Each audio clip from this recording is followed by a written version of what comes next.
Thank you, Gary. Our next speaker is Sylvia Delgado. She's a former ME undergraduate student, received her BSME in 1980 from our mechanical engineering program. She is a senior consultant at Bayer Engineering and Environmental Consulting. And Ms. Delgado is married to Bob Moser, a professor in our department, and keeps him in check. Come up here, Sylvia. She works. No, yeah. She tries really hard, but.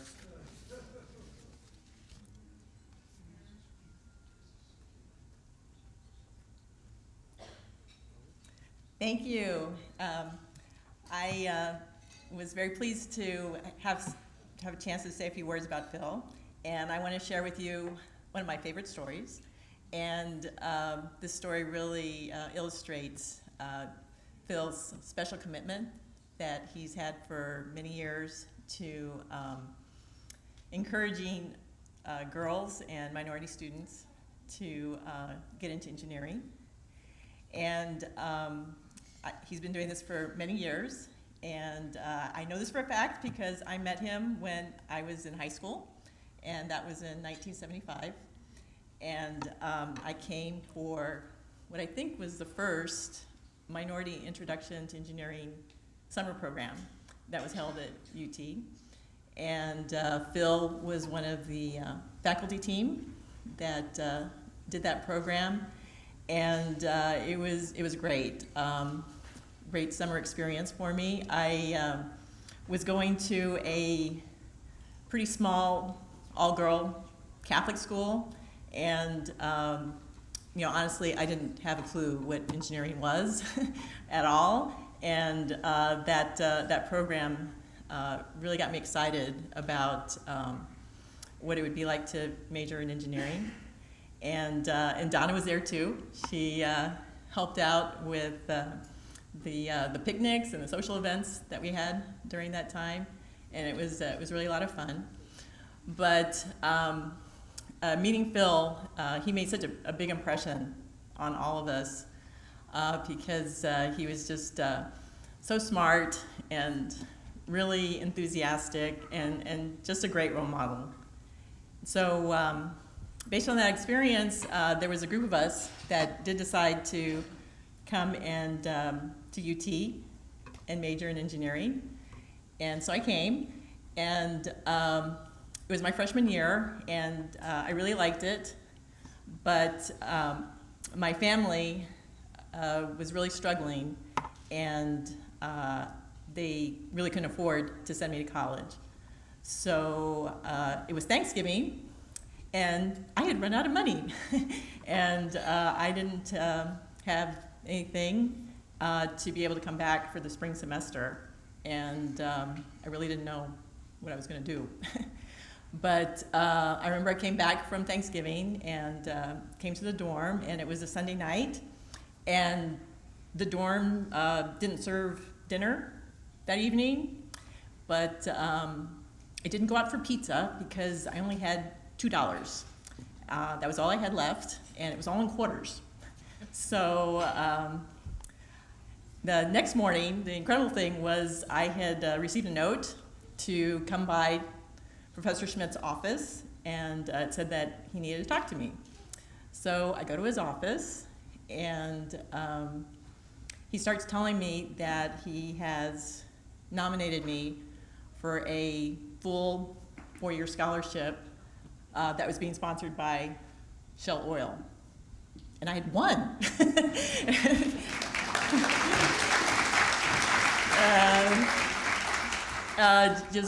Still one of my favorite memories is that I'm sitting there with 8 quarters in my pocket, and he hands me a check to pay for everything for the whole year. So it was incredible. So I was so happy. I don't even know what I said. I don't think I said anything because I was so stunned. But later was when I realized that that day really changed my life. Because after that happened, I really wanted to do well and make the most of this chance I had been given. So I studied a lot, and I went on to get my master's at Stanford, and went on to get my PE, and I've been engineer ever since, and I really loved it because of Phil's influence early in my school. So, on behalf of all us kids that came from South Texas and El Paso, and we really appreciate all the support that you gave us. It really meant a lot, and congratulations on your retirement and such a successful career. Thanks.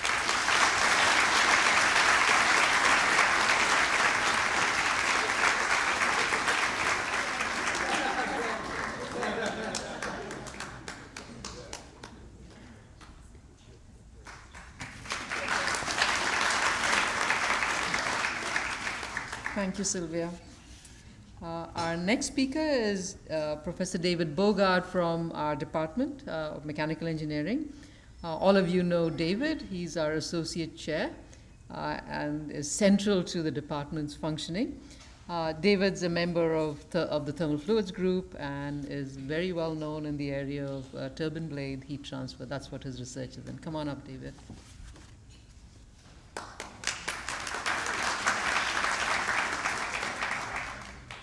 Well, Phil, this is not going to be quite as emotional.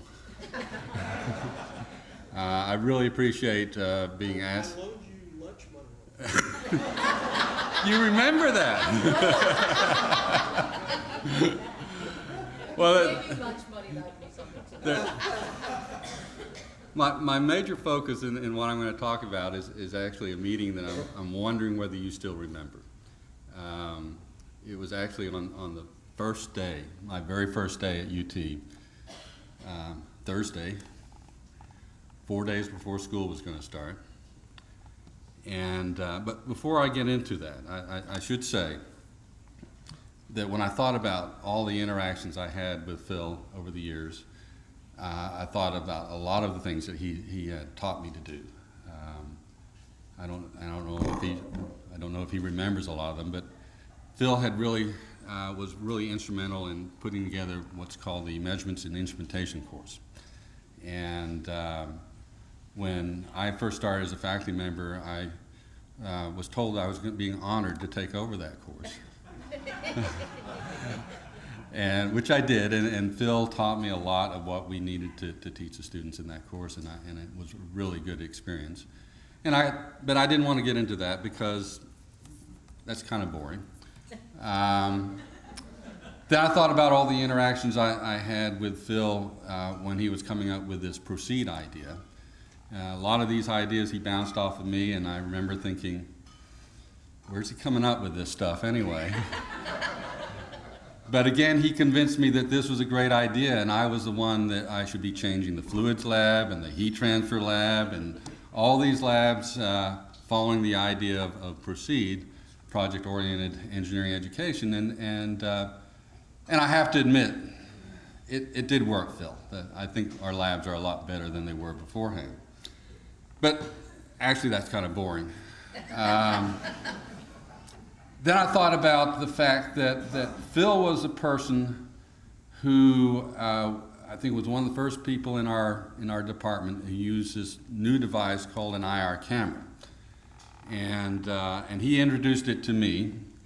You have to recognize that at the time I was running experiments where we would use arrays of like 100 thermocouples, and it would take us weeks or months to instrument a test facility with these thermocouples. And Phil showed me this new device, this IR camera, and which from just the title you would think this is for very high temperature measurements. And I did very low temperature measurements.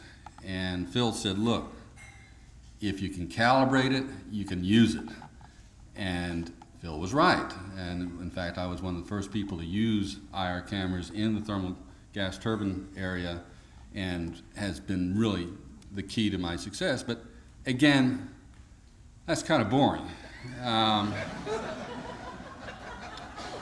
The interesting thing I think I have to say about my interaction with Phil is, again, that first day. But you have to recognize a little bit of a background. This was a Thursday afternoon. I had arrived in Austin in the wee hours of that Thursday morning. We back up in time a little bit. Tuesday morning, I had done my PhD final defense. I had walked out of my final defense, had a little discussion with my PhD advisor about some corrections that needed to be made. I walked out to the parking lot where Liz, my wife, was in the car with all our stuff packed in there, West Lafayette, Indiana, and we started driving south. By the end of the day, Tuesday, we got to St. Louis, where Liz's family was, so that's a good stopping point.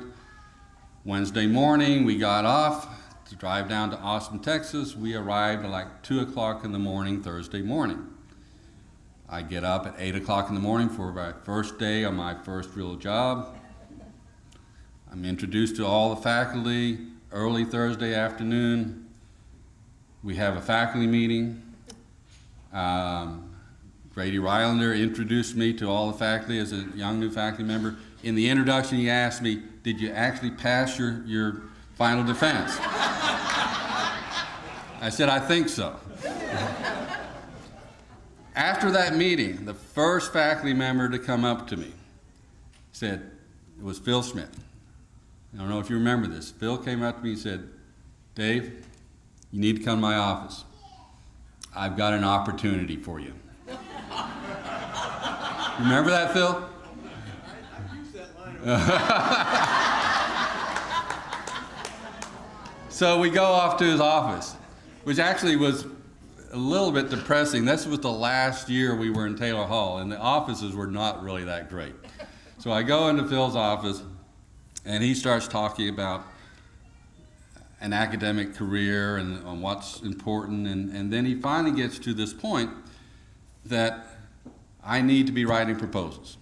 And I thought, well, yeah, I kind of know that.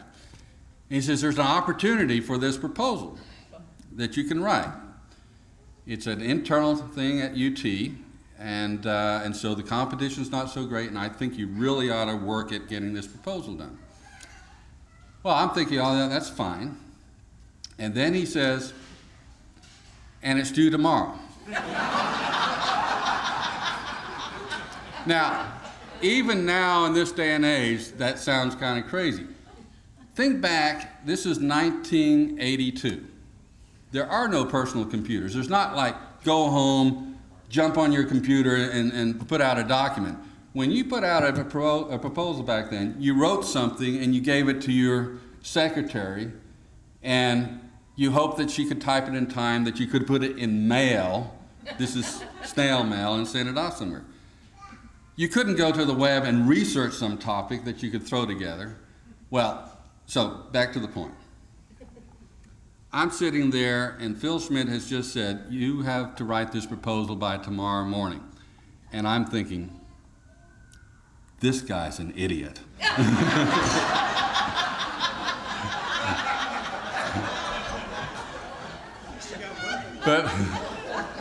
But of course I said, thank you very much, Phil.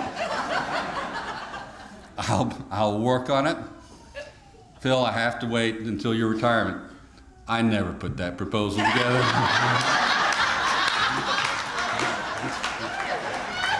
Thank you very much.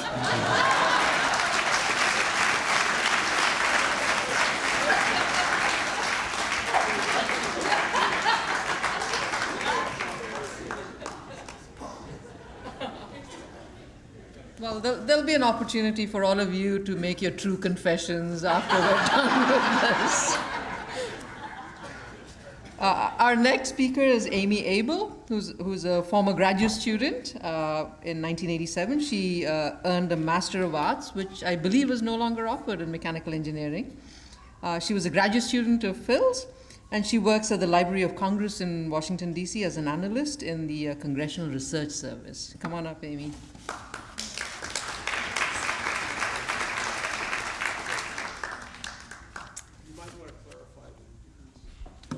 Phil's asking me to clarify the degree situation. So I first met Phil in the fall of 1984 when I was looking for a research project.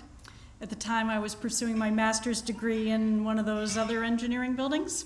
But one of my professors told me that I really needed to talk to Phil. And I'm glad I took his advice. From our first meeting in his office, he got me excited about a subject I had no idea I would end up pursuing for the next 29 years, electricity. Who knew that a project with a topic Phil had coined the form value of electricity would result not only in a satisfying career, but many lasting friendships and a husband to boot. So one day, when this project was underway, Phil entered this tiny office in which I shared with 3 other of the graduate students, and it also contained these 40-pound laptop luggables that he was so proud that he had gotten for this lab. He didn't know that most of the time we spent doing airplane games on these things. So Phil convinced the 4 of us that we should take his fluid mechanics course for the upcoming semester. For me, coming from a geology background, with no prior ME, let alone fluids experience or classes, this was quite a stretch. But Phil exhibited such confidence that I could handle the material that I agreed. First lecture, as everybody would expect, was fabulous. Phil's explanation seemed simple, practical, and very clear. And I took copious quantities of notes, like any good graduate student would do. And that night, I looked at that first problem set, and it all seemed Greek. Not just those little symbols. When I saw Phil the next day, in typical Phil fashion, he said, "Oh, no problem. Just stay after class." Oh, good, and I lost a page. And I'll help explain this. So he sat there in a conference room, and for an hour he explained everything. And I understood everything clearly until he stopped talking.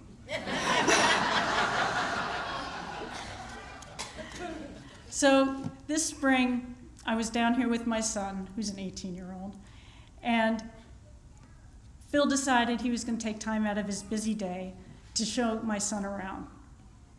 So before he started his tour that he went floor by floor by floor to explain what a mechanical engineer could do, which of course a mother couldn't explain to an 18-year-old son what that would do, he sat him down in a conference room that I sat in nearly 29 years ago and explained a project that the students were doing in a thermodynamics class that we would later attend. Phil's remarkable ability to explain the concept at a student's level was evident. Now, I don't expect much conversation from my 18-year-old son. I'm happy if I get a few grunts of acknowledgement most of the time. But Keenan was totally jazzed after the thermo class, his tour, and his lunch with Phil. And his comments sum up my feelings about Phil's love of teaching engineering and science. And I'll try to say it as an 18-year-old would. Though that was amazing that Phil could explain that crap. So, that crap being refrigeration. That I know nothing about, but even I could understand. So Phil and Donna, kol hakavod, enjoy your new adventures in retirement.